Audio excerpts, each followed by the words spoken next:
James Cook is the only player not in attendance as Buffalo Bills OTAs got underway, and Joey Bosa's already hurt. We're going to break it all down for you today on Locked On Bills.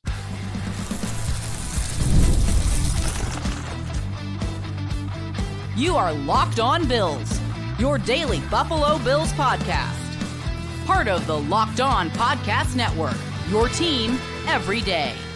What's up, Bills Mafia? It's Joe Marino, author of the Herd Mentality Substack, co-host of the Locked On NFL Scouting Podcast, co-host of the NFL First Read Podcast, and I'm your host of Locked On Bills. Want to thank you for making Locked On Bills your first listen every day, and a big welcome and shout out to our everydayers. You know who you are. Those of you who never miss a single episode, I appreciate y'all being here very, very much. I'd also like to invite you to subscribe or follow for free on YouTube or wherever you listen to podcasts. We're part of the Locked On Podcast Network, your team every day. Well, folks, Buffalo Bills OTAs are underway. They kicked off on Tuesday, and there is a lot to get into. Plenty of nuggets and takeaways coming out of one Bills drive. So we're going to do that here. We're going to talk about the attendance, which, of course, means James Cook conversation.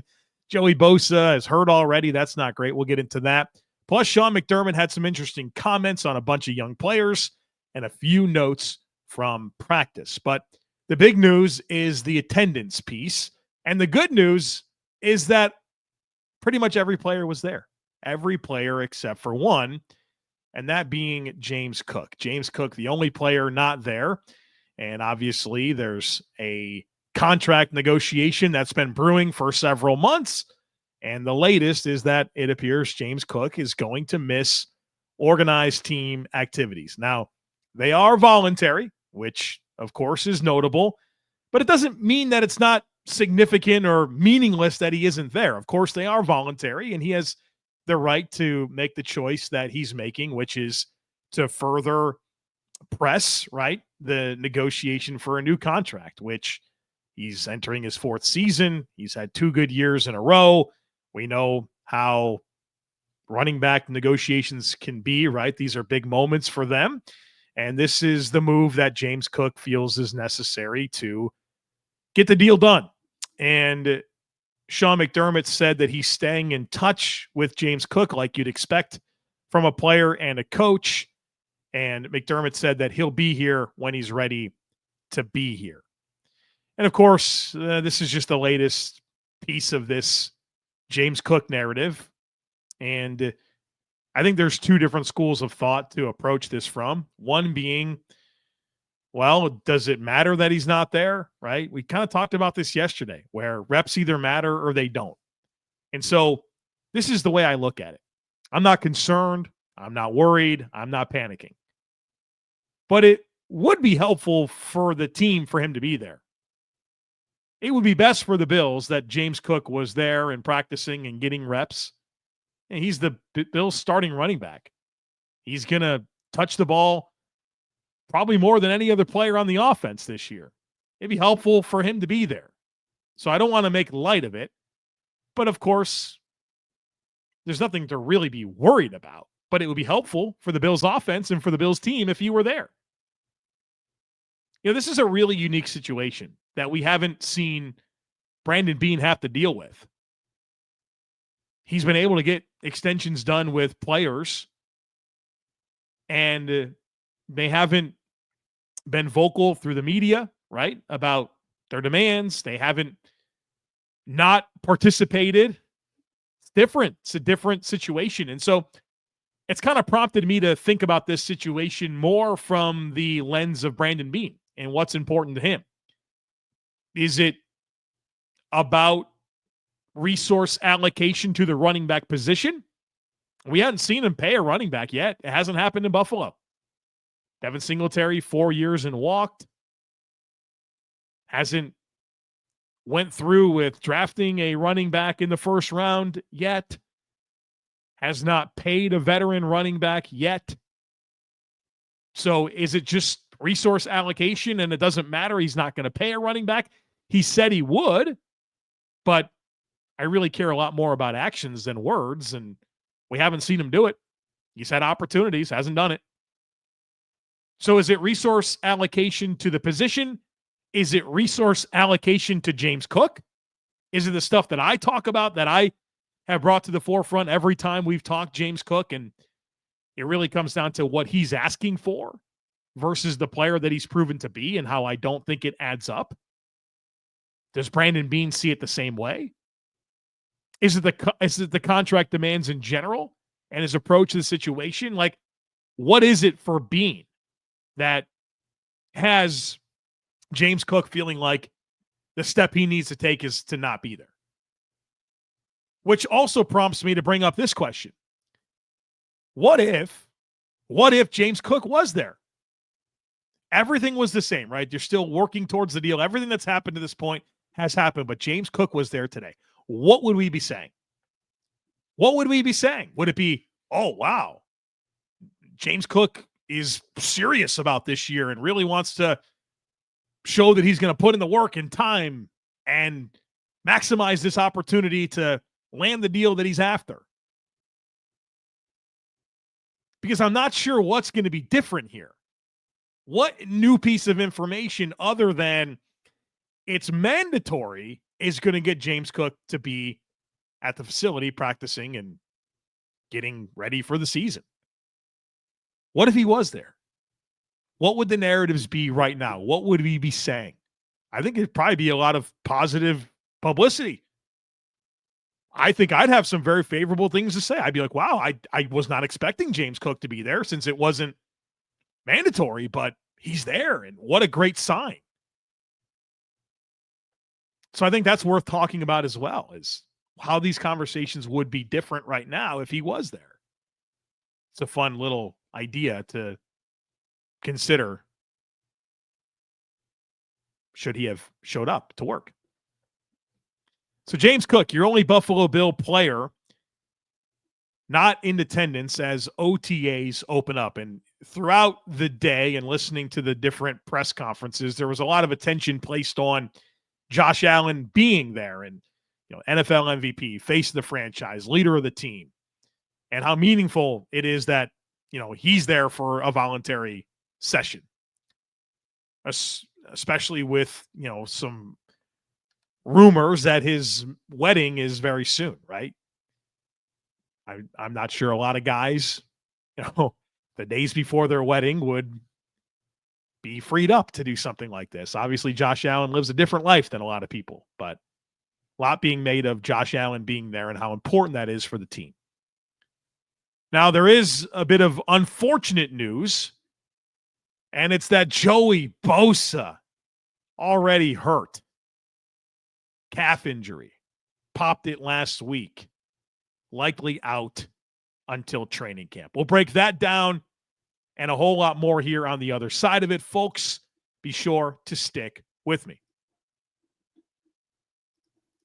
The NBA playoffs are in full swing, and every night delivers highlight-worthy performances, major momentum shifts, and can't-miss moments. Whether it's a game-winning shot or a breakout player, there's never been a better time to get in on the action, and FanDuel makes it easy to stay in the game before tip-off and live. With player props, performance trends, and same-game parlays, fans has more ways than ever to play smart and win big. And you're watching these playoffs, you know which teams are heating up, which players are heating up. If you got a feel on that, why not back it up with the same-game parlay? I love it. I've been really enjoying the betting on FanDuel during the playoffs. It's made the playoffs really exciting for me. My cheat code has been betting the over on SGA of the Thunder, the NBA MVP. Going in on his overs on a daily basis has led to some wins. So check it out. If you're new to FanDuel, it's the perfect time to sign up. Head to FanDuel.com and place your first $5 bet. If it wins, you'll get $200 in bonus bets. Make every moment more with FanDuel, the official sports betting partner of the NBA. And we expected for James Cook to not be there, right? At least I did. It would have been a surprise if he were. But the news that nobody wanted to hear, we also got on Tuesday afternoon when Sean McDermott met with the media and shared that Joey Bosa popped a calf and is most likely going to be out for the spring and should be good to go for training camp. Just not what you want to hear. The whole narrative, the whole story with Joey Bosa is availability. And he's been really injury prone, especially over the last 2-3 years where things have really piled up. And we can't even get to our first OTA practice with Joey Bosa without a calf injury that's going to sideline him until camp. Now, Joey Bosa, obviously a veteran player, has played a lot of football. But still, like, this is the guy that you want to see ramp up, get calloused up, be healthy, and cash in, right? Big year for the guy. Age 30 season coming up. Injuries have been the story, although he did play in 14 games last year, not including the also playoff games, so 15 games. But this is the narrative. And narratives exist for a reason. And this will be the narrative with Joey Bosa until he's able to prove that he's healthy. And this is just not a good start. And I know that there's a lot of people that right now are saying this is why the Bills shouldn't have drafted him or picked him or signed him, whatever I'm looking for. Signed the guy, right? Yeah, well, I mean, that's kind of the way that thing shaped up. I even said that at the beginning of the defensive end targets conversation where I said, look, I'd let some other team find out if Joey Bosa can stay healthy and make the impact that we know he's capable of. But then it kind of got to the point, like, let me remind you, it got to the point with the defensive end market and the trade market and those types of things where you're like, well, I guess for a 1 year, was it like $12 million? You could kind of find yourself believing that this is the right path. So far, we're not off to a great start. See what happens with camp. We'll see what happens during the season. A calf injury right now doesn't mean that he's going to miss games or that his entire year in Buffalo is going to be hampered with injuries, but we can also acknowledge that this is not the ideal start at all.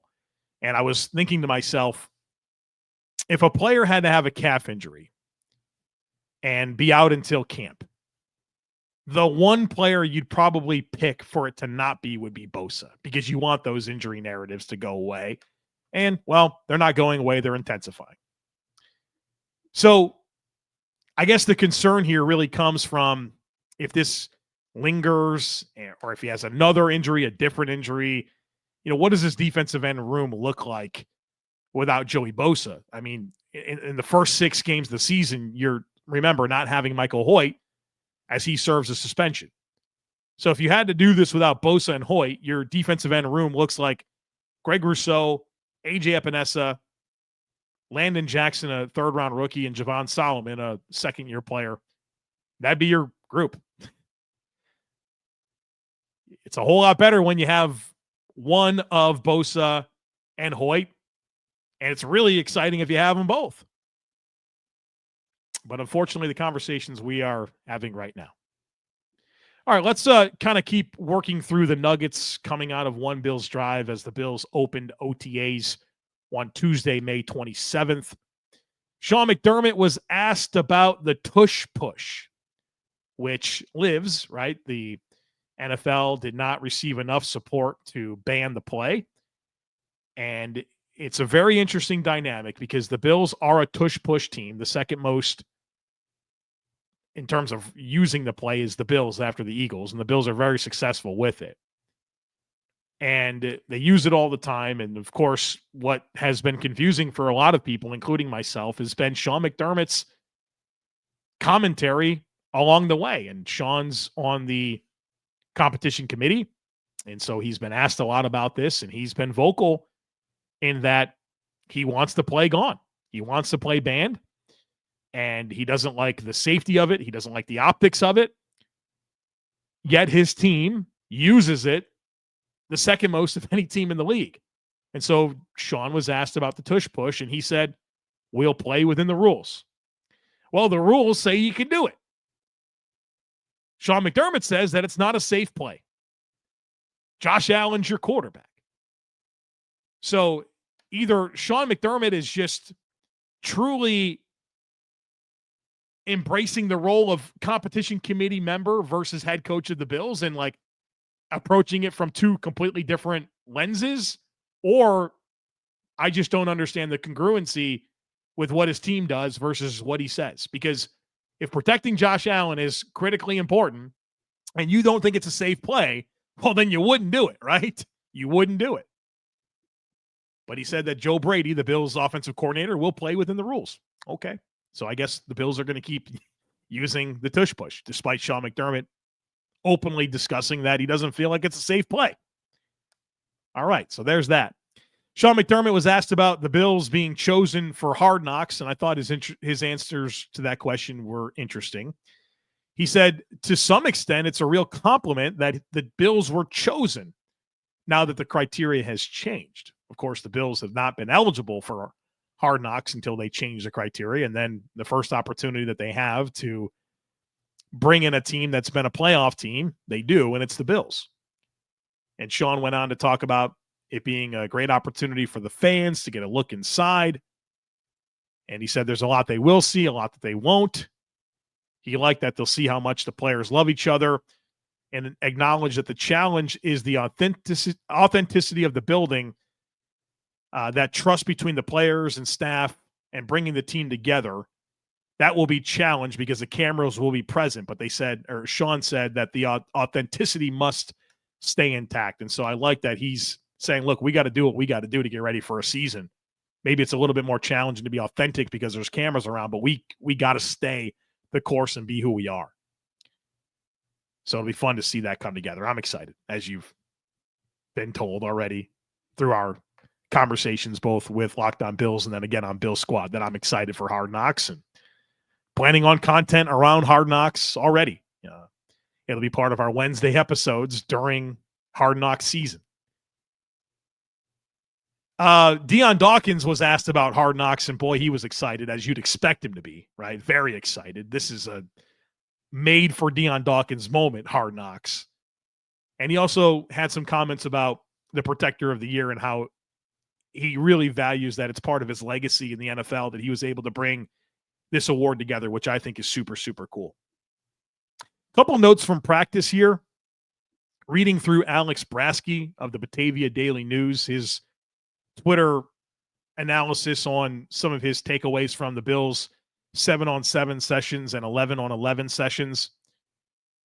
Three nuggets here stand out to me, and these are directly from his tweets, Alex Brasky.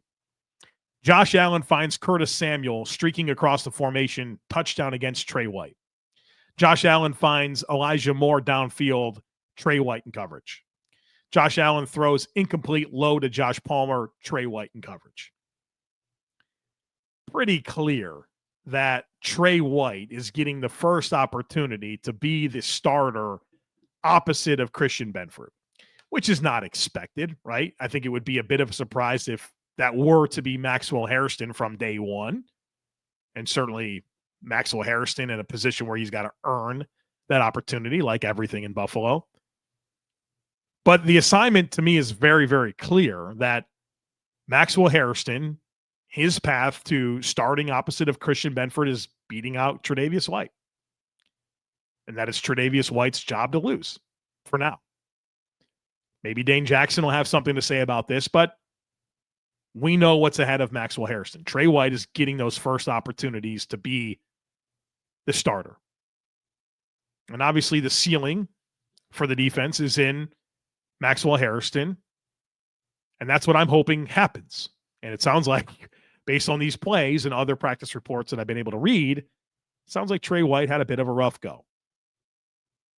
So we'll see how this plays out. There's a lot of time ahead. And the challenge of really coming up with meaningful takeaways from OTAs is that there's only media access for 3 of the 9 sessions, right? There's 9 practices, and the media is only in there once a week. And so you see this in training camp where a certain day is a certain guy's opportunity to run with the ones, and then the next day it's a different player. We're not going to get enough of a sampling to understand how this rotation is playing out. We certainly will once training camp comes along, but day one, first opportunity, Trey White. And so we know what's ahead for Maxwell Hairston. All right, a couple more things I want to get into here on the other side of it, including an observation that I have about Ryan Nielsen and coaching the defensive line. Dion Walker's participation, and Sean McDermott had some interesting comments for a bunch of young players, including Cole Bishop. One of the most meaningful things I think he said was about Cole Bishop. So we'll talk about that here on the other side of it. Folks, be sure to stick with me.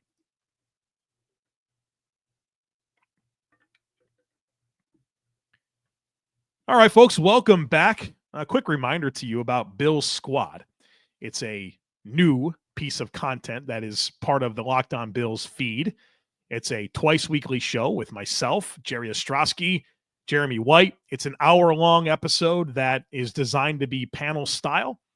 And we didn't do this past Monday because of Memorial Day, but we're back at it on Thursday. And I'm very excited to get into it with the guys on all of this stuff. James Cook and sitting out and Bosa. Jeremy's always cooking up some pretty fun discussion points as well. So don't miss that. It goes live on YouTube on Mondays and Thursdays at noon Eastern time. And then, of course, it lives on YouTube, but then it will be posted in your audio podcast feeds as soon as we're done. So somewhere between 1:15, 1:20, something like that, Eastern time, it'll be available as an audio podcast. But that's been really cool.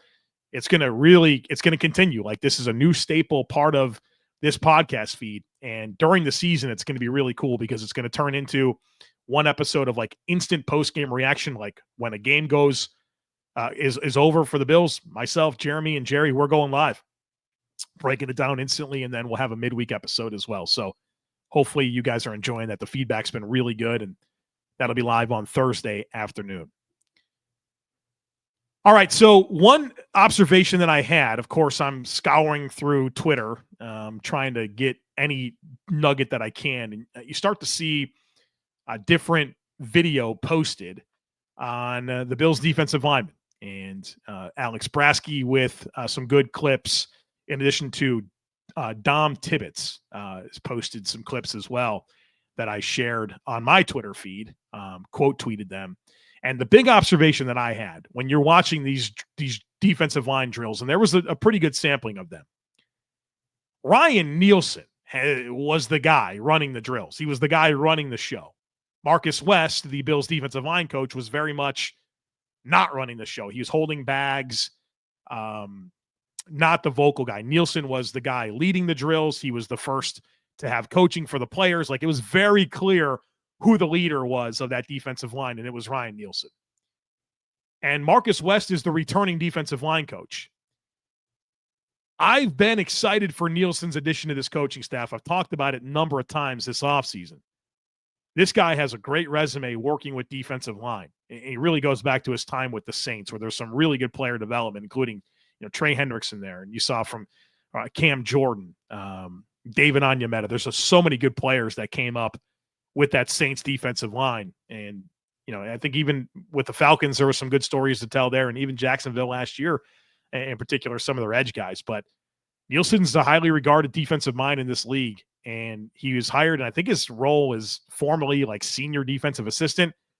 Looks like to me he's the defensive line coach, even though by title that is Marcus West. So that's something I'll be keeping an eye on, and I'm excited to see Ryan Nielsen's impact on this Bills defensive line, something that we need to see, right? I've answered a lot of questions throughout the years, and it's not just like about Marcus West, but going back to other Bills defensive line coaches, and if they should be called into question, Eric Washington, right? There's been a lot of different questions about that, and Ryan Nielsen is a guy that I'm really excited to see his impact on this group and on the player development on the defensive line, where the Bills have investments, right? You talk about this past year, TJ Sanders and Landon Jackson and Dion Walker. I mean, that's 3 of your top 4 picks. Dwayne Carter last year.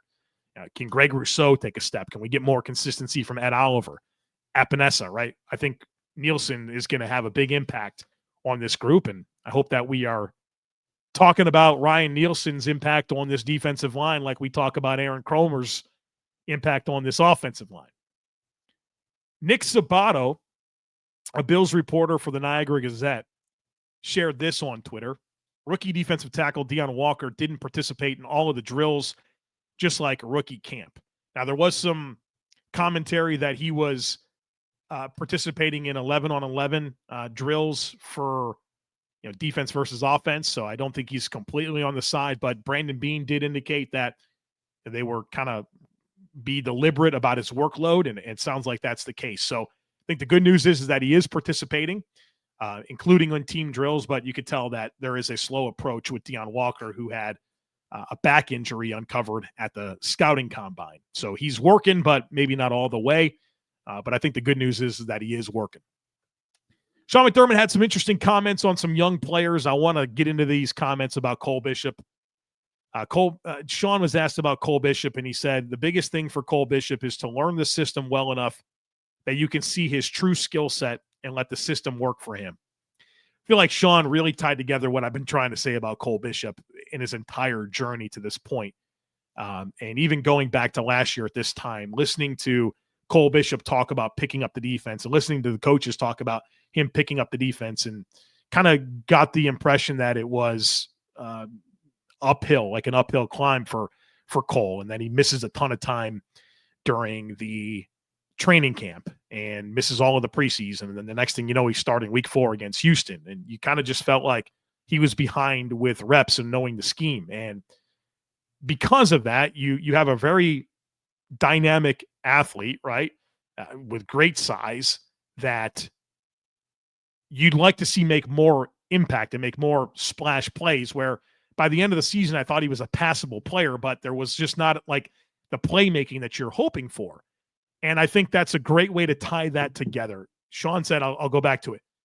We need him to learn the system well enough that you can see his true skill set and let the system work for him. And Sean went on to talk about, hey, like once you understand the calls and the leverage of the defense, you can learn how to cheat and where to be and help yourself to be able to, make some more plays. And I think that's really what it comes down to, Cole. And I don't think we got a chance to see the true skill set last year, because when you don't have the system down at a high level, you're not playing as fast. And you don't know the different tells and cheats that's going to help you position yourself to make the plays. And so I think that's a really great identifiable thing for Cole Bishop as he enters his second season. And hopefully that all comes together and we can see Cole Bishop be a high impact playmaking safety for this defense for a long time. Sean was asked about Greg Rousseau and what he's looking for out of him this year. And Sean said, I think Greg knows the physicality of his game has to take a little bit of an uptick. That's a very direct statement, right? Very direct. Physicality. And I think for Rousseau, that's really just leaning into this type of player that he is. He's a power player, right? Length, heavy hands, compression style, run defense, collapse the width of the pocket. That's the name of his game, which is rooted in physicality. And so it looks like they're calling that out a little bit. That's a very direct comment. Now, obviously, there's a lot of optimism. They just paid the guy a pretty nice contract extension. But leaning more into Greg's identity as a player, I think, makes a lot of sense. And I think you emphasize that, and you kind of unlock the best parts of what he brings to the table and get even more production. Sean was asked about Landon Jackson, said he's got a great motor, called him mature and conscientious. He was also asked about Keon Coleman. And Sean said, it looks like Keon's been working. He's in good shape, ready to go drill-wise, weight room-wise. Said he's proud of what he's done so far this offseason.